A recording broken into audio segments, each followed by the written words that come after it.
garuu amriin akka samii ittiin agarre tarii jiraachuu mala wallahu aalam ani garuu amrii ittiin agarre jechuu barbaade ani amrii ittiin agarre tarii jiraachuu mala wallahu aalam kan Muhammad amrii jira ammoo kan nabiyyoota kaanii amrii in agarre warri narra beekan ammoo inshallah isinii waddahu jechuu inshallah akasi ustaz Abu Muaz jirtu ustaz Farhan Seenaa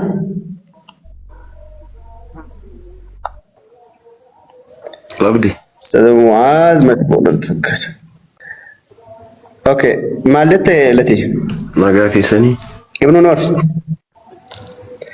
nagaa jirra naguma jirra waaqaa galata kanaafuu maal godhuu qabnaa buusuu qabdan alayhimus salaam jechuu qabdan baga jiraatte ayyee lati baga walumaan jiraanne gaafii ayyee gaafii nasi gaafata qoy maali kunoo gaafachuuf olan bayoo abdi na gaafata boodarra rakkoon qabu la yeroo hunda gaafata nasi gaafata amma lakki yeroo hunda hin gaafanne ayyee gaafadhu bakka zaamadii si gaafadhu tuuf Allaani waa uumuu danda'a.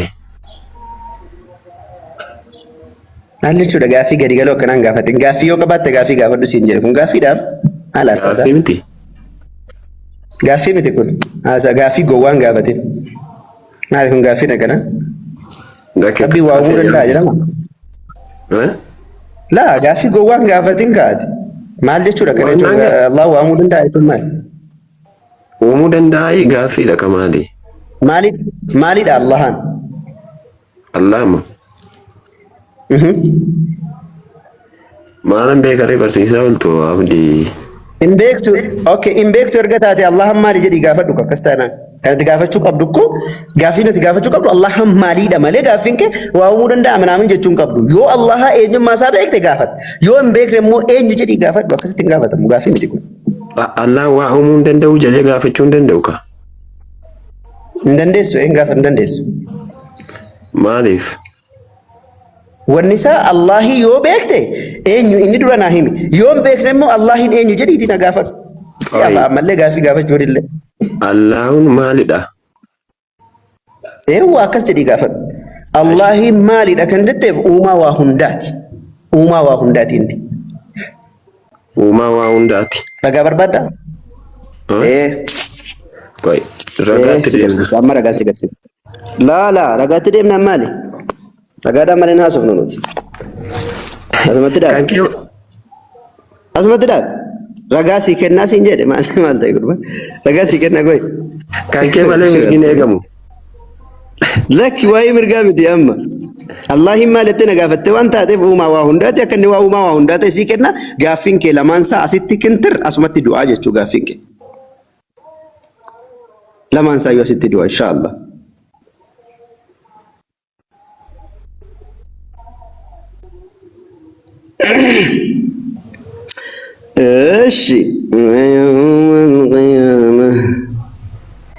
Eshi kuno inni Allahu khaliqu kulli shay Rabbiin uumaa waa hundaati inni waan hundarratti tiksaadha jedha inni uumaa waa hundaati eho akkas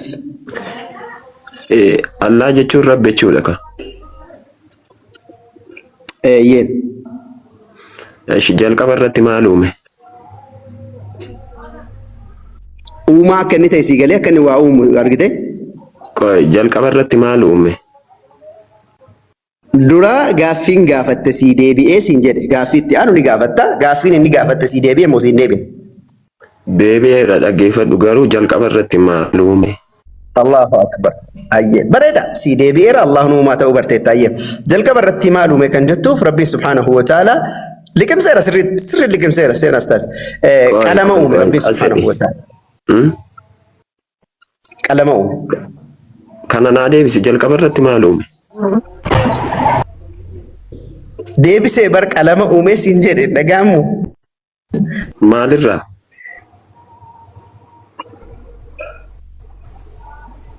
maalirraa dura kan uumame qalama akka ta'e si galee Koy naan galle otoo laftiin uumamin otoo samiin uumamin otoo maaliin uumamin akkamitti qalamni uumama? dura si deebi'ee siin jedhe amma akkamitti uumama osoo hin taane gaaffiin ati gaafatte dura kan uumame qalama akka ta'e si deebi'ee gaaffiin kee lakki naan deebine siin deebine taanaan ammoo qalama uume ragaa sii kennaa na gaafadhu ragaa qalama toon taane amma qalama sana maalirraa uume amma fakkeenyaaf qalama uumuun dursa dura uumuun isaa sii galee dura uumuun isaa sii galee wanni dura uume qalama akka ta'e sii galee ayyi ragaa sii kenna naan galle ragaa sii kenna ayyi bakka ragaa sii kenna obs ragaa sii kenna na obs okay ragaa sii kenna achi booda sii gala sirriitti sii gala achi booda ofii ragaa yoo gaafatamtan hin fiddan waan ta'eef ragaalee namarraan barbaadan keen inshallah maal ta'e garbaani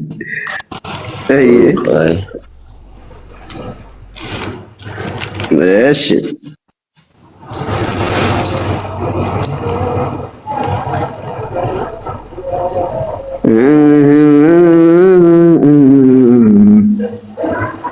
ايش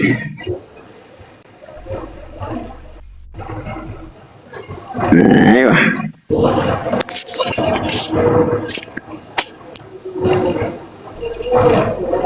سي قلت كمان نفسي اوكي ارجتا حديث نكوني ابي داودي حديث ابي داود ايوه كوي كلامتي نمبر بعده ايوه ان اول ما خلق الله ايوه كنوتي حديث ابي داودي مجلد شنفا أقول جرتا صفحة شنتمي لما حديثكم عفوري في دبة ربقباتي أكسر دو يادك يا قفصي كيسا رسول ربي دا عليه الصلاة والسلام دبتني مال جدني إن أول ما خلق الله القلم والندر ربي سبحانه وتعالى أمي كلمات جدا فقال له اكتب فقال له مال جدا اكتب قال ربي وماذا اكتب ربي برس جنان اني مو مال برس ربي جنان ربي ننجد اكتب مقادير كل شيء حتى يوم القيامه مرتو وربي سبحانه وتعالى مرتسي هندا زيغله اجا يوم القيامه كان وانتو تتوجچو دا كوني برس جنان اچبودا ني برس جچو اكس وني دورا اومه قلما جچو ارغتي ميرغا amma ragaa miti amma dhageeffadhu qalamni otoon uumameen dursaa qo'e amma fakkeenyaaf wanti tokko gaafa uumamu wanta tokko fayyaduuf akkas taanaan qalamni suni namni otoon uumameen jechuudha. Yaa'u amma kun akkas ta'ee loojikii gedhiisi gaaffii ati gaafatte dura sii deebi'e. Waa tokko naan deebine. Okay, siin deebine taanaan gaaffii biraa maaliif gaafattare? Ragaa naa kenni yoo jette ragaa sii kenneetiin jira. Maal barbaaddere kanaa achitti? Amma ni waan nan jedhe qalama jalqaba uumee jette miti. Jedhe qalama erga jalqaba uumee eenyuun fayyada jedhee uume amma fakkeenyaaf waa fayyada erga ta'e nama fayyada jedhee uumuu qaba yookaan immoo asaa ijoolleen haasa'ee kanas ta'aa jiru yeroo keenya gubnee waa dhaggeeffachuu fi dhiifamaan dubbachuun barbaanne jalqaba maaltu uumame jennaan qalama siin jedhe san fudhatte taazabbii taa'u jira jedhiti maaliif uume immoo gaaffii itti aanu godha. Inshallah. Bakka haasaa ilmoo namaati kana dubbii. Bakka akkas jedhe maalirraa uumame itti deebina siifat deebisa rakkoon qabu. Ayyoon dadhabeeyyuu ustaaza itti sii darba rakkoon qabu. Garuu ati maaltu dura uumame isa jettee arragaa waan sii kenneef inni kun sii deebi'eera maalirraa uumameetti sii dhufaan rakkoon qabu. Maalirraa uumameedha taanaan wanti biraa dura uumameera jechuudha. Yaa nama isa saditti deebina maal rakkoon qabu yeroos gaafii deebii keerratti hundooftee na gaafatta isa amma inni ati gaafatte kan dura uumame qalama akka ta'e argitee tamuun argin boqorragaa sii kenne boqonnaa isaa wajjin sii himeetiin jira. Hin agarre. Bu'ii deemee Silaawwan argitanii rakkoon qabu agarsiisi deebisi silaawwan argitanii bar. Isaayyaas wangeelala kan jiru barkoo kan akka keessaniiti. Isinitti maman dhageessanii isinitti agarsiisaman argitanii jedhe. Isinirra horii wayyaadha Isaayyaas bar raajii keessatti. Waan ijaan kunis agarsiisaa jiran hin argine jedhu filaallan je. Maali Farhan nuqusatti Translate Maaliif uffata maal wangeelatu wajjechaa raajii Isaayyaas akkas jedhama. Translate godhee agarsiisa. Isinirra maaltu wayya jedhee isinirra horiiyyuu wayyaa jedhe maaliif jennaan isinitti man hin dhageessan argitan hin amantan si galee waan Isaayyaas jedhee sitti maa jira. Kunoo tuuti agarsiisuutiin arginee tuuti deemsunaan deemee kan jechaa jirusi. Kanuma Qura'aan irra deebi'ee maal nuun jedhame isaa Qura'aana keessatti suuratul Araaf keessatti akkuma horiiti isaanii inumaayyuu horiirrayyuu horiitu isaanirrayyuu caalaa jedha. Suma Isaayyaas jedhe sana. Kanaafuu utuu inni kunoo qalamatu uumame sin jedhu naan deemne jechuun isa Isaayyaas keessaa kan fudhatte. Isa Isaayyaas keessaa kan fudhatte macaafa kana guutummaa isaa maaliif hin fudhattu? Kan Isaayyaas bichaa nutti jallisuuf fudhatta miti keessaa fudhatte. Isa maaliif akka hin fudhanne sitti himna sirriitti tolchine. Sirriitti akka maal ta'e sitti himna. Kanaafuu waan sii deebi'e amma jalqaba deebi'eera jedhiti san booda gaafa itti aanu gaafadhu. Hin jaalatu qodaa haasoo nufne qodaa ijoollee. Tole namni 800 waldaa keessoo itti argachuu hin dandeessu. Nama 800 taasise dhaggeeffataara waan sii kenname naa deebi'eera jedhiti san booda immoo kan biraa gaaffii kechaanu gaafa aca barbaru dhiisi gaafa deebiin deebi'u aca barbaru isa jalqabaa maal uume Allaanii jette. Allaan uumaadha jennaan uumamaa hundaa jedhee sitti agarsiise. Allaan jalqaba maal uume naan kunoo qalama uumee jedhee sitti agarsiise. Abboommaatii gaaffii sirriin gaafattanii abboommaatii sirrii matti gaaffii qaxxataa si gaafata haasaa biraa maasoftuu isinii. Balaa jechuudha. Ammas tokko deebisa ammatoon gaafadhe Quraanarraa baasee agarsiisa. Yaa ijoo rabshaa isa amma deebiitti deebi amma waan sii deebi'aa jirtu deebiitii kunoo akka Allaan maal akka jalqabu dura ilaallatu san booddeetti deebitu. Wanna tokko naan deebine qalama jalqaba uume qalamni sun qoy eenyuun fayyada jedhamee uumame qalamni sun. Sun sii deebi'a maal gaaffii lammaffaa fi sadaffaa farfaffaa soo jirtaati. Amma gaaffii isa jalqaba gaafatte dura Rabbiin maal akka uume argitee jakeeti. San booddee maaliif uume maal akka fayyaduuf uume sun immoo itti sii dhufama. Laali dura kana jalqaba uumamu. Hayyee translate godhanii itti agarsiisa. Qoy dhiisi dhimma keetii yaadne sun uummataaf deebisaanii arguu jirtanii hadiisni hadiisa Abii Daawudii hadiisa 4700 translate godheen afaan Oromootti jijjiiree agarsiisa. Hunduu arguu jechuudha. Okay translatein eessa jira? Aywa. Bismillah. Arabic to Oromic. Okay. Arguu jirtanii copy godhee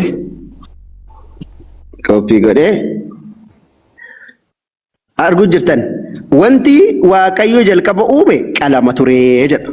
Hadiisa Abii Daawud hadiisa 4700 jalqaba maaltu uumame qalama jechuu. Isa kan hayyee maayikii qabadhu amma nan deebisaan. Maayikii qabadhu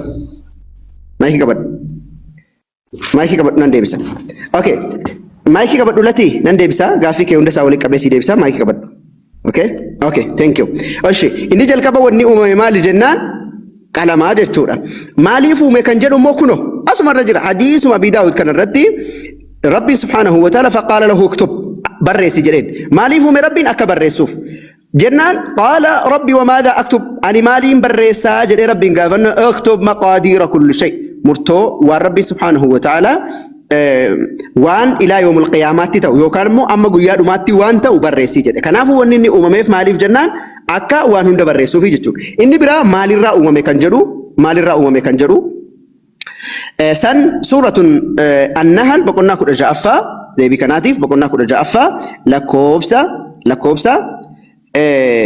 lakkoobsa 40 gubbaa arguu jirtanii 40 eshi lakkoobsa 40 gubbaatti akkas jedha. Wanti kamillee ta'uu isaa yoo feene jechi keenya isaan ta'i jedhuun qofa achumaan ta'a jedha. Waan sanaan ta'i jechuu qofa achumaan maal ta'a wanni sun ni ta'a jechuudha. Kanaaf Rabbi subhaanahu wa ta'ala maalirraa uume Minaamination Telecommunication Corporation kan jettu Rabbiin ta'i jedheetu waanuma hundumaa uuma ta'i jedheenii uumee jechuudha. Allaqe deebiin keessii deebi'eera amma Ustaaz Farhaan gaaffii isa gaafadha amma dabareen keessan gaaffii sadii gaafatee akka ajaa'ibaatti akka inni lammata deebi'ee gaaffii gaafatetti deebiseef. Abdi naan deebine inki jimiin naan deebine. Qoy isa dura wanti uumame jira ka akkas taanaan. Isa dura waan Hayyee fidi waan uumameef. fidi waan uumame fidi ati maal jedhasa dibuma ustaaz gaafii gaafadha amma keessanii dabareet Qoy naan deebine maal la gaafatta isa dura wanti uumame jira akkas taanaan Deegaa bii dura taa'ee golfa maal sagalee orfadhee golfinaa xiqqoo dallame dhiise. Itti huma. abdi no keessanii ustaaz dabareen keessanii kana geeffadheeraan qalama dura uumame jette erga Wallaan qalama dura daqiiqaa iddoo qabu yoo daqiiqaa shan faatee malee hin qabu wanti dura ibse Kanaaf haasaa wanti dura uumame jira waa eeguu jira. ايش مالت دروه ومن ايش اوكي اوكي استاذ مالت دروه ومن ايش استاذ معاذ يوسف جاهز maal dubbistem لا اله الا الله مال بمال تاد يا من اكن سينجر الشر سيدي بيا يو سينجل رسيدي بيا دري وني اممه كلام سينجر مالي فومه جنان مو وانتوتا غيو يوم القيامه تا امبر رسو فومه مالي را اممه سجت فمو بقولنا كو رجال كوف سفر تمت ربين وانت كو يون تاسسو برباده تاي من جدان يرو مسنه اجل ربي سبحانه وتعالى تاي جدي ومه جچو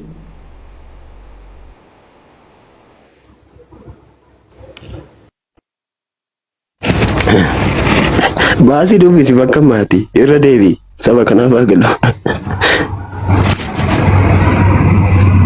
استاذ اول تدبي في تاني بري استاذ اول قافا انترفيو تاع سنه استاذ اول مال جبتو الدنيا كان الراجل جناني اني الدنيا كان رادن قرو من جبدن ولا كسدني دبي سري رامفد اكسدني الى اكجدو انو لا اكسد وني كامله بكنا كو رجال كو سفر تمرتي وني كامله تاو إسا يوفيني جتش كينيا إسان تاي جتشون جتشو قف تاي جتشو قف أتشو ما أنت عاجل كان أفو ربي وان فدا يو أمو بربادة تاي جراني نيتا عاجل شو النسو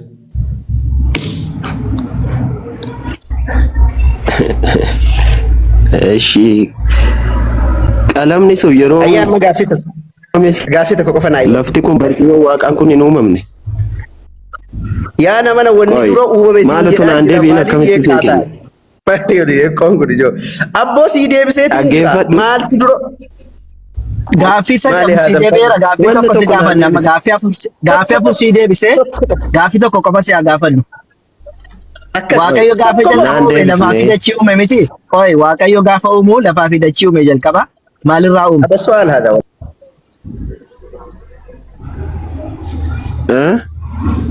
Waaqayyo jalqaba samii fi dachii uume nu jedha seera uumamaa tokko tokko irratti maalirraa uume?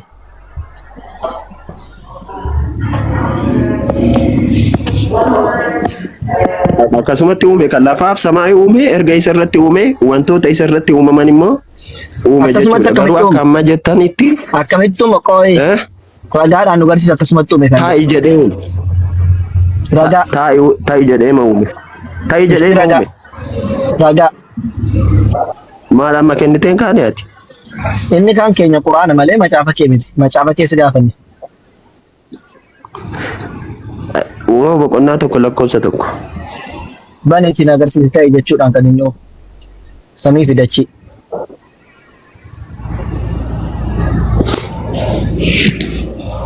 Darbe. يأتيه يوم القيامة ناس من المسلمين بذنوب أمثال الجبال فيغفر الله لهم ويضعها على اليهود والنصارى جد دفكة دفكة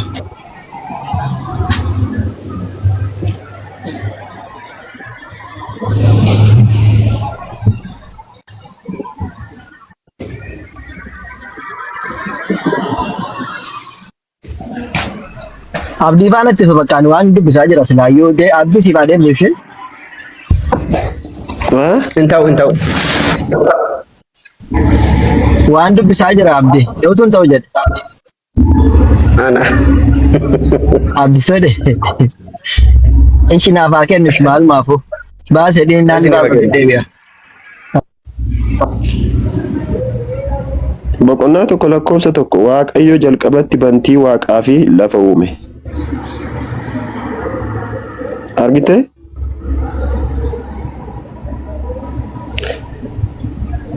Argeenuu ragaan sii kenne obboleessu arginaanuu ragaa sii kenne maalirraa akka uume si gaafadhe. Anatu sitti hime kan ammaa simiti. kanuma siin kennaale eessaan sii fide kan bira. Maalirraa uumeen jedhe bar maal uume siin hin jenne maalirraa uumeef maal uumeen gargar. Waaqayyo jalqabatti bantii waaqaa fi lafa uume. Lafti bifa hin qabu. Maalirraa uume. Maalirraa uume. Sumayyaa tasfaayina bira kaa'e. Maalirraa uume siin jedhe. Maalirraa uume. Ta'i jedhee ma uume. Ragaa. Ragaa. Maali kunoo kanuma nama sii kennedha ka. Ta'i jedhee uume ka jedhu agarsiisi gaa. Ta'i jedhee ka uume ragaa agarsiisi. Hin uumedha malee ta'i jedhee uume hin jedhu. Waaqayyo jalqabatti bantii waaqaa fi lafa uume. Maalirraa uume siin jedhani. Maalirraa uume? Maal akkan hundumaa danda'uun shakkitamu? Waa hunda danda'u miti maalirraa uumee dhagaafin keenya hunda danda'u yoo wanneen miti. Akkan waan hundaa gochuu danda'uun shakkitaa hin jedhe. Waa'ee waa hunda gochuu irra hin jiru maalirraa uumeedha malee amma waa hunda uumuun jeneraalidha. In jeneraal waa hunda hin danda'adha. Garuu kana nasi gaafataa jiru tafsiila si gaafataa irra tokkoon keessa gadi buune. Inni silaa waa hunda uumuu danda'adha rakkoo hin qabu. Haa danda'u isaa dhiisus. Amma kan si gaafataa jiru waan uume maalirraa uumeedha gaafin keenya.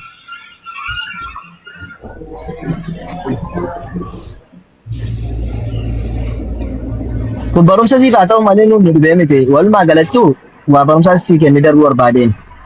Waaqayyo waa uumeera jennaani maalirraa akka uume akkamitti akka uume nuti sitti himnee jirra. Ati garuu gara fuulduraatti waan si fayyadne gaafiin ihee aadinam sin fayyisu kun. Fayyina kan nuu kennu nuufi karaa kamiin jannata gallaa malee maalirraa lafti uumame qalamiin maalirraa uumame maaliif uumame waa'ee keenyaa miti kun beekumsuma dabalataadhaan malee. Wanni si fayyisuu danda'u wanti jannata kan rabbi si geessuu danda'u eenyutti amanee eenyuuf kadheen eenyuuf sagadeetanii jannata galaadha. Waanuma hin fakkaanne gaafattee ofumaa ofii keessa rakkattee namas yeroo gubuudha malee amma yoo danda'ame ati karaa sirrii qootite eenyus fayyisaa akkamitti jannata galtaa eenyutti mana jannatatti nama geessu jechuudha ka. Maal jannati si gasa beekumsa dabalataa jannatatti nama geessu jechuudha yoo itti amanee. Isti janna waaqayyo samiif dachiin jalqabu musaa jannati si geessaa natti. Waaqayyo jalqaba samiif dachii uumuun isaa yookiin immoo waaqayyo maali qoy waaqayyo samiif dachii maalirraa uume yoon siin jedhee jannati si geessaa kun beekuun kee. Waaqayyo jalqaba bantii waaqa fi lafa uume kan jedhu jannata. Tokko jannata si geessaa yoo siin jedhee ani maalirraa akka inni uume si gaafachuun koo ati beekuun kee maalirraa akka uume jannata si geessaa. Eeyyee. Isa immoo fidi kaa jannata sana malee hin galchu jechuudha kanaaf waaqayyo maalirraa akka uume ragaa fidi sammoo. Atamma jannata hin galchu jechuudha. Akkasumatti Dabi fidi ragaa sana fiddu taanaan jannata hin galfatu waaqayyo maalirraa samiif dachii uume fidi ragaa.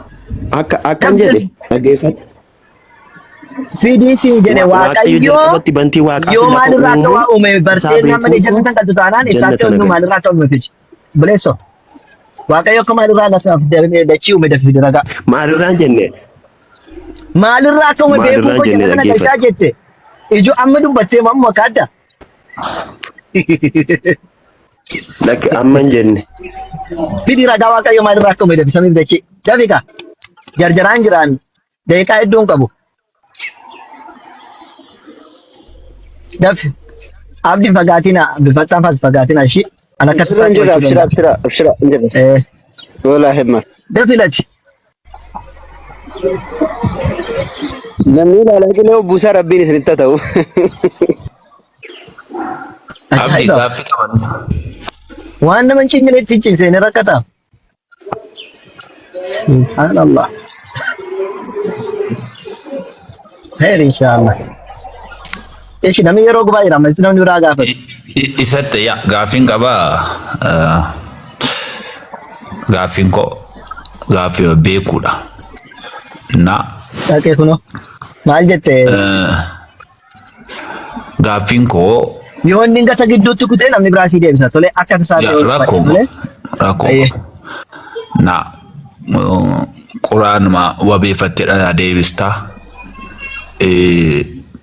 Yeroo baay'ee waan quraanaa kunii fi waan baaybilii kunii waan wal fakkaatu wal keessa jira fakkeenyaa fi addaamee waan adam hawaa naaman kun na fakkeenyaa fi ati akka quraana perspektiiviitti naa deebista. Akka quraanaa irratti jechuudha. Barsiisa quraanaa irratti naa deebista. Dabni kaanoo daqiiqaan koo yoo dhumaatti gaaffii makiitti taasise abbaa koo. Amma Aadamiif Hawwaani ija mukaa nyaatanii du'aniiru ni jedha quraanni kan akkamitti ilaala. Ija mukaa nyaatanii hamaaf gaarii adda baasanii beekaniin qullaa isaanii ta'anii kanaa booda ni du'an kan jedhu sana quraanni akkamitti barsiisa. Okay, isa macaafni du'an jedhu quraanni immoo akkam jedhee barsiisaadha miti? Okay, malee quraanni du'an hin jedhu tole. Macaafa qulqulluu keessatti shukran. Macaafa qulqulluu keessatti kan inni dubbatu muka firee kana nyaatiin as keessaati jennaan Waaqayyo kan nyaata Addaam osoo hin taane Hewaantu nyaatee isa nyaachise seexaanni dhuftee qaama biraatiin isa gowwoomsite. So gaafa nyaatan kana immoo wanni isaan nyaatan kun waan gaarii fi hamaa isa barsiisu Waaqayyoolii keessaa isa tokko waan jarri ta'aniif Waaqayyo ati hin duutaa jedheen. Tole akka quraanaatti Rabbiin subhaanahu wa ta'ala gaafa Aadamiin uumeedhaa jedhu Aadamii muka kana hin nyaatinaa yoo nyaatanii jettan jedheen yoo nyaatanii jettan as keessaa ni baatu jedheen jennaaniin Aadam alayhi salaam ajaja Rabbii kana dhiise sababaan itti dhiise immoo fawaswasa lahuma shayxaanu boqonnaa lammaffaa keessatti shayxaanatu isaan wasawwasee yookiin immoo waswaasni ni beekta isaan dogongorsiisee nyaatanii sana Rabbiin subhaanahu wa ta'ala erga nyaatanii immoo qulna ihbiquu minhaa jamii'an hundi keessanuu jannata kana keessaa bahaa jedheen jannata kana keessaa bahayyuu jedheen jannata sana keessaa erga bahanii yoo maal ta'anii jennaan jarri warra miidhaa ofirratti dalagan ta'an maaliif jenna Rabbiin subhaanahu wa ta'ala yoo kana nyaatanii jettan hin duutu osoo hin taane maal taatu ree jedheen warra miidhaa dalagan irraa taatu jedheen. Kanaaf erga miidhaa dalaganii booddee immoo achi keessa erga darbate booddee Rabbiin subhaanahu wa ta'ala Rabbi gara laafessaa waan ta'eef Rabbiin subhaanahu wa ta'ala achi boqonnaa lamarratti maal jedhe fatalaqqaa aadamu rabbuhu kalimaatin fataaba alayhi innahu huwa tawwaabu rahiim jedhe. Rabbiin subhaanahu wa ta'ala Aadamiin alayhi salaam jecha toobaa yookiin gara isaatti waan ittiin deebi'amu Aadamiin barsiisee Aadam gara Rabbitti toobaa godhate san booddee Rabbiin isaaf dhiisee jedhe. Maal jedhe sila Rabbiin subhaanahu wa ta'ala kana yoo nyaattan warra miidhoo irraa taatu miti. Aadam immoo sanyii warra miidhoo irraa ta'e sana maal jedhe Rabbanaa zalamnaa anfusanaa jedheen. Rabbii kiyya warra lubbuu isaa miidhoo irraa taanee jirra. Zalamnaa anfusanaa lubbuu keenya miinee jirra. Wa in lam taghfir lanaa wa tarhamnaa yoo ati nu dhiiftee nu rahmanne yoo ati garaa nuuf hin laafne lanakuunanna minal khaasiriin warra khasaara warra hongaan irraa taanee jennaan Rabbiin subhaanahu wa ta'ala isaaf dhiise jechuudha badiisa. Kanaaf yoo kana nyaatte warra lubbuu kee of miidhu lubbuu kee jedheen lubbuu kee of miidhu irraa taataa jedheen kan nyaatte jennaan. Akkuma jedheen nyaate lubbuu isaa miidhoo ta'e lubbuu warra miidhe irraati nuti yoo ati nu dhiifne immoo warra badurraa taana nu dhiisi jedheeni Rabbiin subhaanahu wa ta'ala hin dhiiseefi jechuudha. Lubbuu miidhe yeroo jettu. Lubbuu kee of miidhu fakkeenyaaf amma otoo namni maal naan jedha fakkeenyaaf seerri addunyaa kanarraa gaafa sitti himu seerri tiraafikii as bilaa ashkarkir jedha. Suuta ashkarakkarii sin jedha. Ani dideen makiinaa 440 irra kaa'ee innaan fiigu makiinaan na fuulduraan naani fireen qabanis fireen naan qaba gaafa jedhu sagal baabbateen kufee yoo Rabbiin achi hin fidiiniti. Rabbiin haa eegu. Kufee taanaan lubbuu kiyyaa laata harkaan of miidhe malee namni dhufee na miidhe tokko hin jiru. Dhiisi miidhaa irra deebi'ee of eeggadhu dheetu tiraafikiin natti maa jiru dideetaniinaan lakkeedhaan deemsa akka hin taanetti filattiidhaan deeme anatu of miidhe jechuudha. Anatu of godda'e jechuudha. Miidhaan afaan Oromoo siin gala. Anatu of godda'e anatu of miidhe. Sii galee? Okay. Kas jechuudha. Akkas taanaani amma jarri jannata keessaa baafamanii gaa amma jannatatti akkamitti deebi'u jarri kun? Jannatatti eenyu isaan deebisam akkamitti deemuu danda'u? Maal gochuu qabu? Maaliif ba'anii maaliif deemu? Akkamitti deemu? Badiisaa dhiisee fira. Badiisaa dhiifamee fi deebi'a kaa? Dhiifameef badiisaa. Ba'aniiru ni jannata keessaa ba'anii baafamaniiru. Amma ammaatti ol hin deebine. Ol hin deebine amma ammaatti. Amma ammaatti ol hin deebine. Maaliif akkamitti deemuu danda'u? Fakkeenyaaf namni tokko jannatatti deebi'u maal gochuutu irraa eegama? Ol hin deebine kan jedhamu jannatatti qaamaan ol deebi'amaa sila. Ammayyuu jarri gaararra jiru bana garaachiin laay. gaararra jiru jarran mayyuu namni du'e kamuu gaararra jira lubbuun isaati lafarra hin jiru lubbuun isaa jechuun waliin deebine hin jedhamu jannatatti deebaniiru jannata keessaa baafamanitti deebaniiru lubbuun isaanii gaarumarra jirti azabamaan jirtu jechuun qabrii keessatti fitnaa qabutu jira fitnaa jechuun lubbuun nama badii dalagee yeroo hundumaayyuu yoo rabbitti toobbatee rabbi isaaf hin dhiifne qabrii keessatti booda keessatti ni azabamti. Qabriin lubbuun nama kamiyyuu immoo ol baati gaafa ol baatedha jettu warra badii dalagde rabbiin subhaanahu wa ta'ala itti deebisee maal ishee godha akka isheen azabamtu godha. Warra kaan immoo itti deebisee akka jarri jannataa ulaa jannataa akka qanansiifaman godha yookiin jannatarraa bannuun itti banamuudhaan yookiin tola ni'imaa rabbii itti olaachi keessatti jechuudha. Kanaafuu gosa jannataa keessaati tola rabbiin namaa oolu keessaati isa tokko keessa jiru jarri jechuudha. jechuun lubbumti badiin qabne jira amma Faraan na takka jira lubbuu badiin qabne moo takka si deebisa ayyee gaaffii biraa qabda moo deebisu gaaffii biraa qabda moo deebisu gaaffiin koo lubbuun badii hin qabne nama ta'ee lafarra kan dhalate addaami kaasee amma nama reefu dhalattetti kan badii hin qabne ni jirti lubbuun kanumatti deebisi. Yesuusin dabalatee iyyuu kan badiin dalagne hin jiru. Ergama Rabbi sallallahu alaihi wasallam maal jedhani kullu banii aadama al-khattaa'uuna wa khayra al-khattaa'uuna at-tawwaabuun jedha. Ilmaan aadam hundumtu dogongoraadha. Irra caalaan isaanii ammoo warra dogongora isaanii Rabbiin naa dhiisi jedhee irraa deebi'eedha jedha. Ilmaan aadam hundumaa Yesuusin dabalatee jechuudha. Dogongoraadha. Dogongorani garuu caalaan namaa immoo yaa Rabbi naa dhiisi jedhee kan Rabbitti deebi'eedha. Kanaafuu yaa Rabbi naa dhiisi jennaan Rabbiin badii kee sii dhiisaa jechuudha. Badii kee Rabbi sii dhiisee jennaan immoo qulqulloofte jechuudha. Badii kee sanarraa deebisee ittiin hojjetiin malee. Akkas. Inumaayyuu Rabbiin badii naa dhiisee sanarraa Yesuus jedhaa jirta. Yesuus isa kamidha? Taasaa jirtu. Yesuus baay'ee jira. Fakkeenyaaf qo'ee na dhagee. Sasi waaqa jettanii jennaan. Yesuus amma qo'ee. Yesuus inni baay'ee jira Yesuus. Fakkeenyaaf Yesuus. Akkasii jira mee agarsiisi. Dhaggeeffadhu. Yesuus warri musliimonni beekaman Yesuus isa uumama ta'ee beeku. Yesuus isa Maariyaam booda dhufe beeku. Yesuus isa qo'ee na dhageeka. Yesuus isa uumaa gochuu hin dandeenye beeku. Ka kiristaanotaan jechaa jiran. Yesuus hin sagadamnedha. Yesuus fakkeenyaaf Yesuus isa ani beeku sitti hima. Isuma jechaa isaati beektuun jechaa jiran immoo. Natti ilmi isaati beektu isuma ati beektuun jechaa jiraas hin jedhu. Okay, isan sitti hima. Yesuus inni ani beeku uumamuu waaqaaf lafaa dura isa ture. Isa Jibriil fa'aa Yesuus ka jedhamu uumamuu lafaaf dura ka jiru ragaafis. Yesuus namni jedhamu uumamuu lafaaf dachi. Ajjeeffadhu qo'i miti ragaa malee naasoo daqiiqaan qabsu hin jedhee raaxama xar godhee morma kutaan. Yesuus namni jedhamu jalqabatu isa dachiin uumam jiraachuu isa raganaa kenna.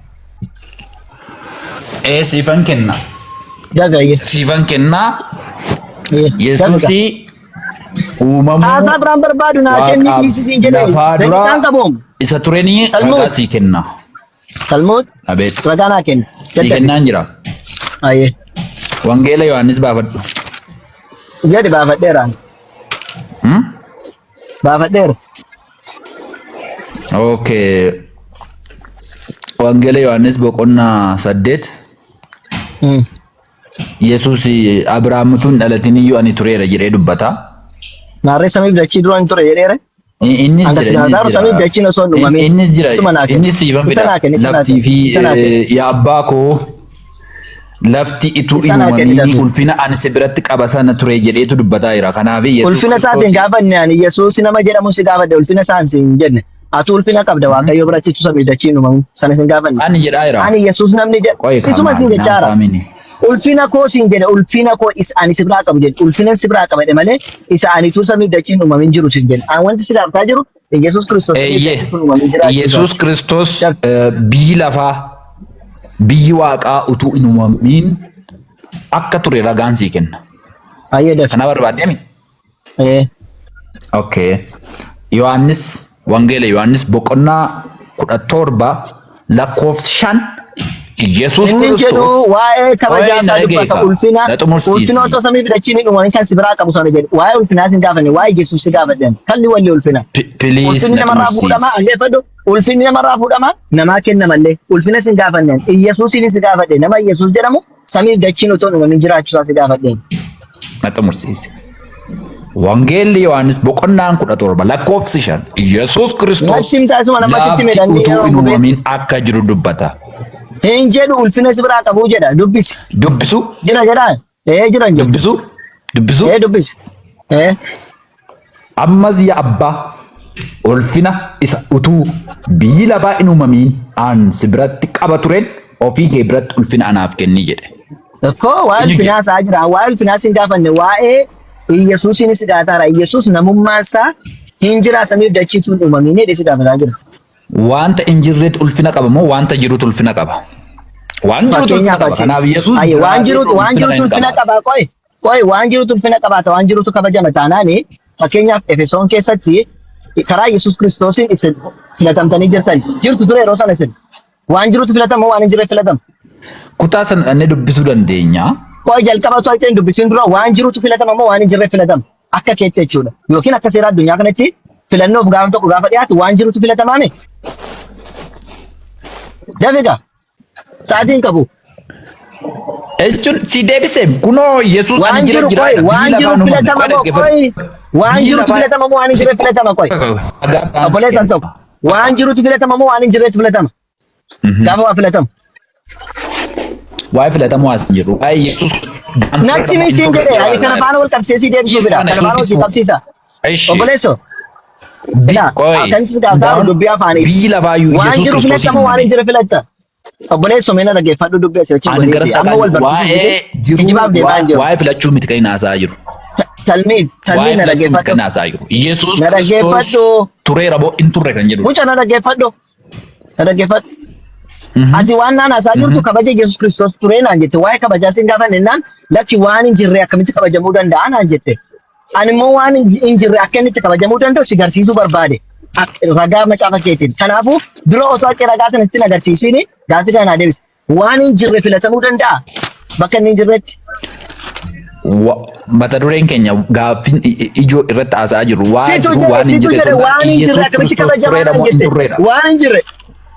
Waan hin jirre akkamitti kabajama naan jette waan ta'eef waan hin jirre filatamuu danda'a moo hin danda'u wal si qabsiisni deebisu. Amma waa'ee filatamuu mala akkam gooname. Obboleessoo naa Yesuus Kiristoos biyya lafaa uume nama biraatti dabarran nuti ilaali. Kiristoosiin uumame biyya lafaa uume akkamitti biyya lafaa booda jiraata Yesuus. Dhaggeeffadhu Isaayyaas jedha ammas boqonnaa 44:18 irratti warra akkasii kan akka jarri hin argine natu ija isaaniitti jaamseedhe Waaqayyo akkas hin ta'in.